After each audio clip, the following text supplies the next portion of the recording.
So meron pa rin talaga tayong gastos but not necessarily income anymore.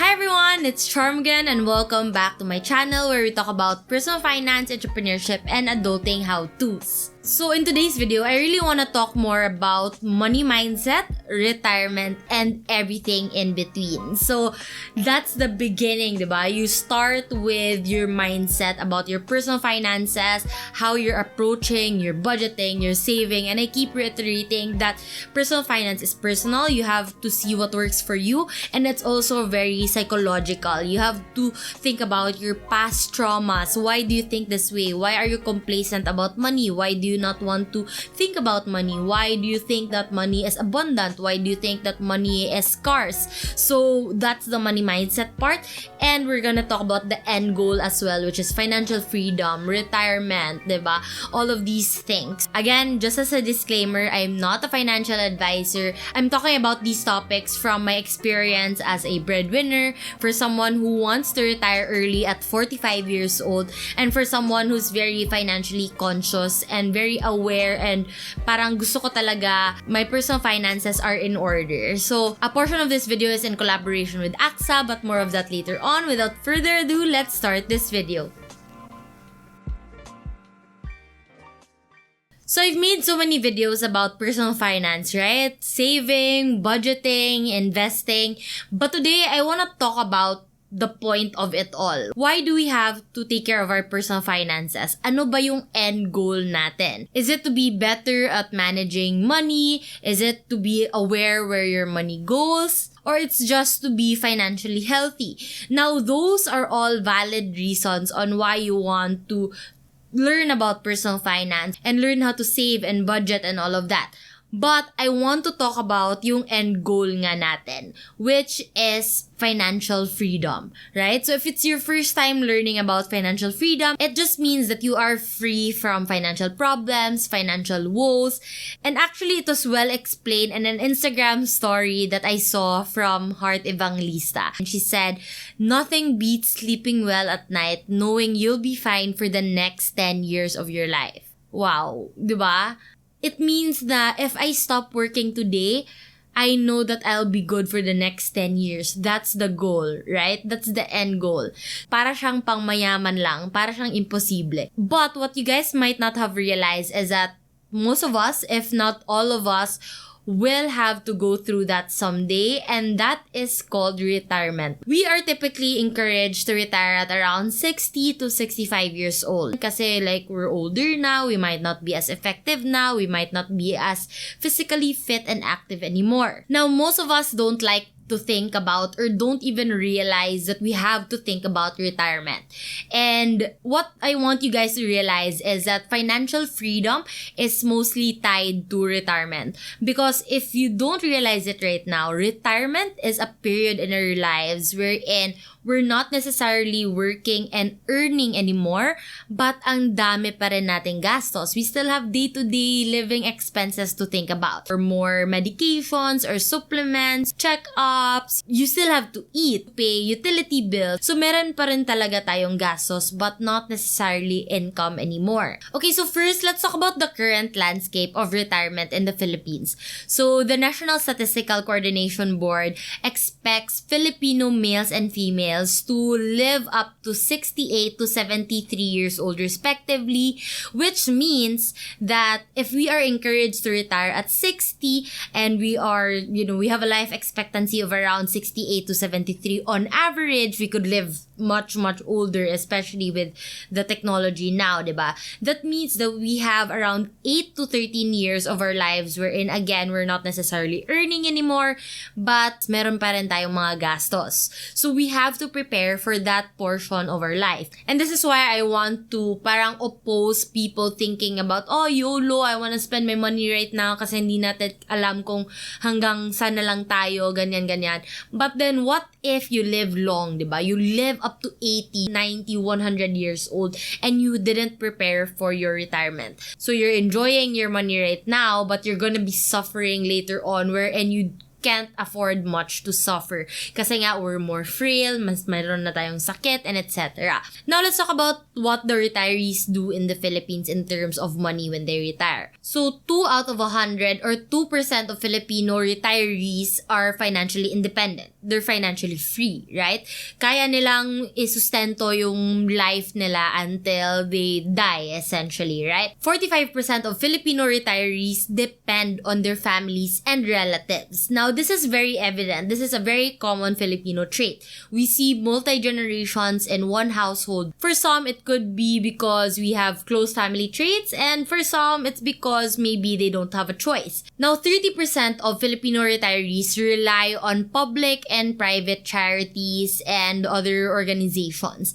Now, that's good and well for them, but the thing is, you're still really relying on another institution. Now, lastly, 23% of Filipino retirees continue to work because they have to. Now, if they just want to work, they're part of the 2% who are financially independent, but for the 23%, wala talaga silang choice. If they stop working, even if they're 70, 80 years old, then wala silang makakain, wala silang pambayad ng bills, and etc. So, this is very alarming. 2% only of Filipinos have prepared enough for retirement. That's why a lot of what we call sandwich generations right now are feeling the pressure of having to, take care of their aging parents, but also they're trying to start a family of their own. I'm part of that generation as well. So as someone who is living in the sandwich generation, experiencing it for myself, I am very passionate about telling people and educating people that they have to prepare for retirement. I see a lot more people our age thinking about this because we don't want to pass the burden on to our kids in the future, and that's what this video is essentially about, right? I've done other videos on retirement as well, so you can also check that out here. So, hindi din talaga sapat kung yung inaasahan lang natin is our pension that we will get for SSS or GSIS. Pensions are helpful. You should definitely contribute to your SSS, GSIS, but I would say it's really not enough. We need to financially plan more than just our pension. Now, next, I want to talk to you guys about the reason why the landscape of retirement in the Philippines is this way. But before then, I want again to reiterate and encourage you guys to start planning your retirement as early as now. Whether you're in your teens, 20s, 30s, 40s, the best time to start is now talaga. I know it's really hard to think about something that will happen 30, 40 years from now, especially that we're young professionals, ang daming temptations to go out, to travel, to eat out, to shop, and everything. I get it. So it really requires a lot of self-control and discipline. Now, I started thinking about retirement when I was in my early 20s, when I started earning a decent amount more than just my month-to-month need. So when I thought about that, I knew that I needed to set money aside. But thinking about retirement, investing, and all of that, it's all very overwhelming. So the first ever financial tool that I actually got, and I've talked about this in my previous videos as well, is the policy that I got from AXA, which is Life Basics. It was something that I saw that would help me to become more consistent and be disciplined kasi it's a premium that I have to pay every quarter. And since it's insurance by nature, you get to be protected now and in the future as well. So this can also supplement your future investment. And like I said, it was my first ever dip into the financial planning world. There are a lot of products in the market right now that can help you with your goals, just like the AXA My Life Choice Retirement. So with this product, you can have your insurance and investment plans customized to your needs. Kaya siya tawag My Life Choice. You can customize it, for example, if you want to assign this particular product for your retirement. So for example, you invest for your retirement into an AXA Target Date Fund. So you can be more aggressive the younger you are, so the more you're also earning, mas aggressive din yung form of investment. So it will transition to a less volatile or less unstable market. So typically, advisors would encourage you to be more aggressive the younger you are because you have time on your side, right? But when you hit like 55, 60, 65, ganyan, you transition to parang a safer quote-unquote market kasi you don't have much room for risk risks anymore. If you use this policy for the long term, you can be rewarded an additional bonus of up to 70% of your basic annual premium. This bonus is called the Startup Bonus from AXA, and it's going to help you further expand the potential of your policy starting day one of your plan. This additional amount will be vested in your account value in portions at the end of policy years 10, 15, and 25 years, given that you have no missed or late payments, no fund withdrawals, and no premium holidays. So again, this product is very customizable. So you can increase your coverage up to 30 times what you pay annually. You can also choose how long you're paying for, 7 years, 10 years, which is what I got, or even longer. It just depends on your goals, right? So this is a great supporting product for you to be able to customize what works best for you, your lifestyle, and your goals. And when I say supporting products, it's because I really encourage people to treat this as parang stepping stone or parang supplemental product or investment form. Kasi a lot of times, I notice that when people want to invest, they think about retirement, it takes them years to actually do it because they're scared, they still want to research, they still want to learn, which is all good. But sometimes, we need the protection right now. We need to be covered by insurance. We need to be able to set money aside kasi some of us don't have the discipline to not spend it, diba? Just take note that investment-linked products or VULs are still insurance in nature. I've talked about it in previous videos as well, but my point is, eventually, you will still need pure investment products as well for you to be able to plan a more holistic retirement fund, retirement portfolio. But having an option like this is great, especially if you are still starting out in your financial journey, you are still starting out in your career, your focus is in growing your career, you don't have time to learn about other investments and stuff like that, which is exactly my mindset before. So again, thank you so much AXA for collaborating with me and educating Filipinos on retirement and what their options are, especially when they're starting out. Now let's continue back into the video. Like I said, I wanted to share with you guys the reason when it comes to the landscape of retirement in the Philippines. Bakit 2% of Filipinos lang are financially independent? So let me share to you guys a concept popularized by Robert Kiyosaki, which is the rat race. We begin the rat race mostly by working hard. So when we work hard, diba, a lot of us are driven by fear of not being able to fend for ourselves, not being able to support our lifestyle, our family, etc., be able to pay our bills. So when we work hard, we earn money. When we earn money, first thing we have to do as adults, we pay our bills. And after paying our bills, a lot of us want to enjoy the fruits of our labor. A lot of us get envious of other people's life on social media. So we spend on our lifestyle. So these are the things that we don't necessarily need, but we get jealous of other people, so we spend on maybe unnecessary things, but maybe things that also make us happy. Next is that sometimes we get a little bit carried away and we overspend. Diyan na pumapasok yung mga pecha de peligro, mga tingbitay, and the problem with that is that we lack savings. We don't prioritize our savings, and tayo naman, we've been working hard, diba? Ilang years na tayong nagtatrabaho, wala tayong savings. We feel guilty about that as well. Now, after lacking savings and something might happen, knock on wood, sana naman wala, we get into an emergency and we don't have enough money, and a lot of us might have to borrow. We have to go into debt. Either we borrow from friends, families, credit card companies, and etc. So, when we lack savings and we, go into debt because we did not set aside money, then we have to work hard again. Now, we have a new fear. Fear of not being able to pay people back, pay institutions back. We're scared na parang what will happen with the money that you've borrowed or yung mga utang mo. Now, we have to work hard again. again, we have to earn money again, we have to pay the bills again, and then we get complacent again and spend money on our lifestyle too much again. We lack savings again, and we might have to go into debt again. And this is a very vicious cycle called the rat race, and we want to avoid it at all costs. We want to get out of it. Now the question is, how do we escape the rat race? It's actually very simple. We escape the rat race through financial literacy, diba? Just being aware of what the problem is, aware that you are in a rat race, you are in a vicious cycle, be aware that there are better things for your money to do instead of getting spent. But if it's really that simple, it's through financial literacy that we can escape the rat race and be able to be financially free in the future. Why is this the current landscape of personal finance in the Philippines? 74.7% or almost 75% of Filipino families belong to the lower income class.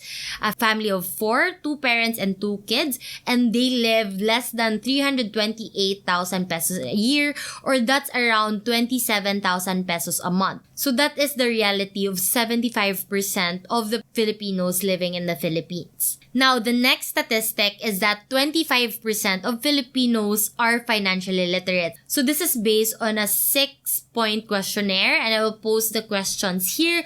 But essentially, if you guys notice, there's a correlation between the 75% of Filipinos that belong to the lower income class and the 25% of Filipinos who are financially literate. Now, I'm not saying that there are no systemic problems in the Philippines. We have a lot.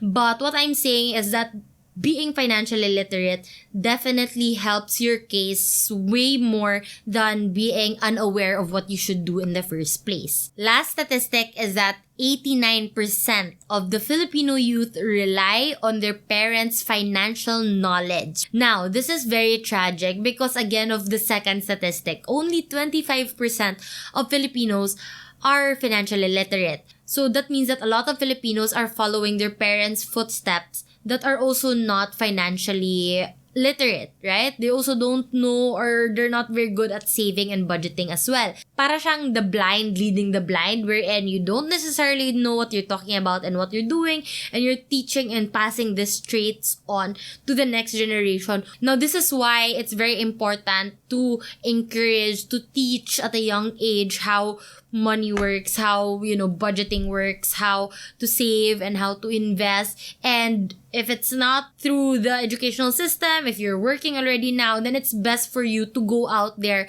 and to learn it yourself, either through watching videos like this, reading books, reading articles, conversing with people, just being open and not make money so taboo anymore. It's really going to help us as a whole. Okay, so now let's kinda take a break from all the statistics, ng dami ng numbers na sinasabi ko, and let's take this short comic, for example.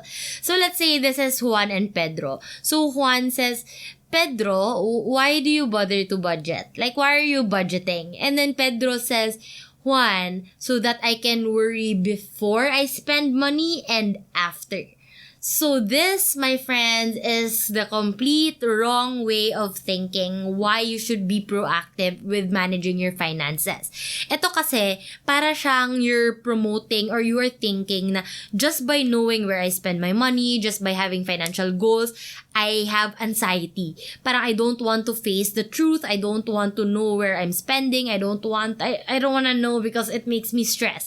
Anxiety leads to avoidance. Now, you want to avoid it altogether. Now, what we know about sweeping dust under the rug is that you're not gonna get rid of the dirt. It's just going to pile up under that rug. It's going to be a mountain of dust that will be like a health problem or a bigger problem in the future, right? So that's why it's never a solution to run away from your problems, especially your financial problems.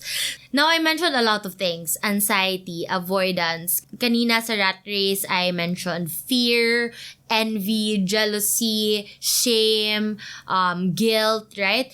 When you talk about personal finances, a lot of people will think na, I don't wanna deal with my finances kasi hindi kasi ako masyadong magaling sa math. They think it's about math. But in reality, ano lang ba yung math sa personal finance. Maybe plus, minus, a little bit of percentage here and there. But there are calculators naman, diba? We don't need to be good at math. The thing that we have to focus on, our mindset, is really the psychology.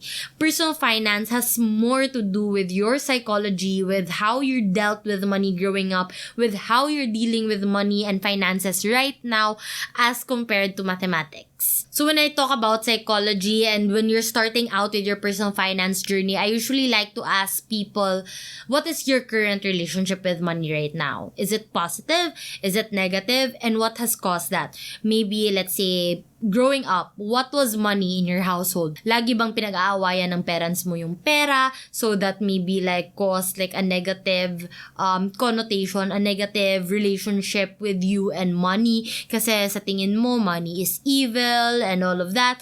Or has it always been like a positive reinforcement wherein you were encouraged to take hold of your finances, you were given a budget that you have to, allocate for your week, for your month, etc. You were taught how to save, you're opened at kiddie savings account and all of that. Or has it been like passive? Were you taught by your parents to never think about money? When you ask, can we afford to do this? Can we afford to do that? Can I buy this? Can I buy that? They would always tell you na, oh, don't worry about money. Kami nang bahala, ganyan.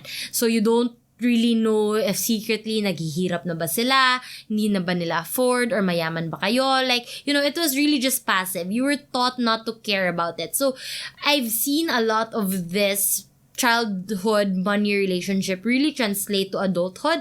These are not necessarily good or bad things. They're just things that you have to figure out about yourself. As an adult, tayo na dapat yung mag-take sa reins when it comes to our finances. So this would also translate to if you have like a scarcity mindset wherein money was never enough growing up, or you have an abundant mindset wherein money was never a problem growing up, or even like an abundance mindset even though you're not really working hard for it. Again, yung parang feel mo dadating na talaga yung pera. So it's more of like a bahala na attitude. Dadating yan, I will manifest, stuff like that, right? So those things are good to some extent, but you need to put in the work as well. You need to put in the effort as well and to properly plan as well. I think majority of the people who have it as a goal to be better with their finances don't become better with their finances and it becomes like a goal that they put in every year is because they're not psychologically or mentally prepared to do so. So my suggestion to you guys is to really dig deep within yourself first and think, why is this your current relationship with money? How can you possibly improve it?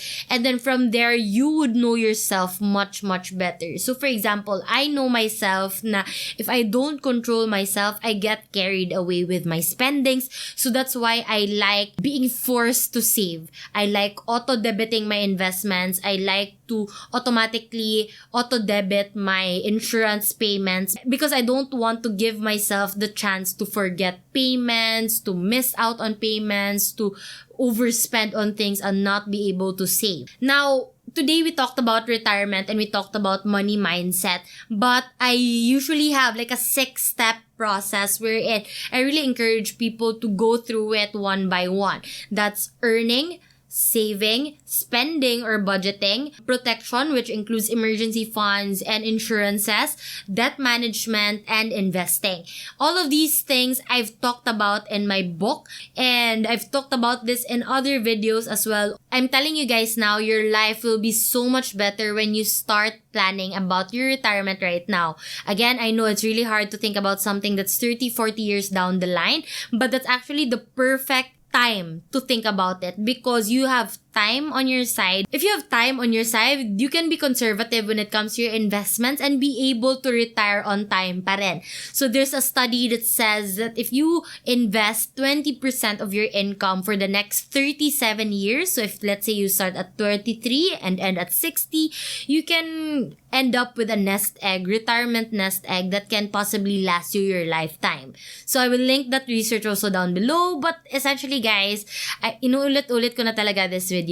Think about retirement as early as now. Just know that the longer you hold out on saving and investing and talking about and planning your retirement, the more behind you will be as well. And that's why they say that the best time to invest was yesterday and the second best time is today. I hope that this video helped you guys have a better money mindset. I am wishing you guys success in all of your financial goals and your road to financial freedom. If you guys think that someone will benefit by watching this video as well, then please share to them this video. Hit like on this video if you found it helpful, and of course don't forget to hit subscribe and ring the notification bell so that you get notified every time I upload another video. Again, if you guys want to get my Let's Adult book and planner, it's available on Shopee. I will link it down below in the description. And again, thank you so much AXA for collaborating with me in this video. I will see you guys in my next video. Bye!